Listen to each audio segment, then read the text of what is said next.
साथीहरू हो यति बेला चाहिँ हामी यो हेम्दैको खादामा छौँ। खादामा चाहिँ पुरा आनन्द लिइरहेका छौँ यति बेला। यहाँ दृश्य पनि होइन रिल्याक्स छ। यता पनि यस्तो छ बस्ने ठाउँहरू। मानिसहरू पुरा तल स्विमिङ हानिरहेछ। कसै चाहिँ फोटो खिच्नेहरू माथितिर बसेको छ। पुरै अब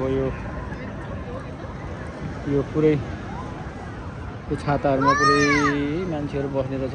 यो छाता लियो भने मान्नन्, यो उसको मान्नन् लिँदो रहेछ। यो ट्युबको पनि मान्नन्। डक्क समुद्रको पनि। हाम्रो दाइ पनि पुरा थकाइ लागेर बसिराख्नु भएको छ अहिले। दाइ थकाइ लागेको छ कि छैन? लागेको छैन होइन? रमाइलो छ जोस्। बुसानमा चाहिँ नसुकाउनु पर्ने ठाउँ रहेछ। अब एकचोटि झट्ट पानी हावा पनि यस्तो चल्दो रहेछ है। हावा पनि यस्तो पानी चल्दो रहेछ। मान्छे पुरा यो कति हजार छ यहाँ, कति हजार छ कि मान्छे त यहाँदेखिको अब पुरै मान्छे त यहाँ त्यहाँदेखिको अब यो पुरै अलि बर्खामा चाहिँ जानु दिँदैन रहेछ। अनि वरबाट फर्किनु पर्ने हुन्छ। अनि यस्तो छ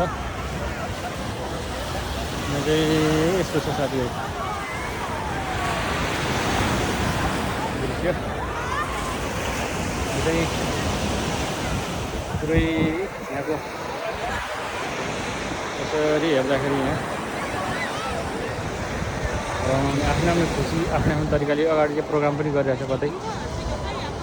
कतै केही गरिरहेछ। टावर अपार्टमेन्ट टावर एउटापट्टि पुरानो छ घरहरू। साथीहरू के हो जुत्ता छ तपाईँको? अघि लाउनु भएको थियो र? बाबा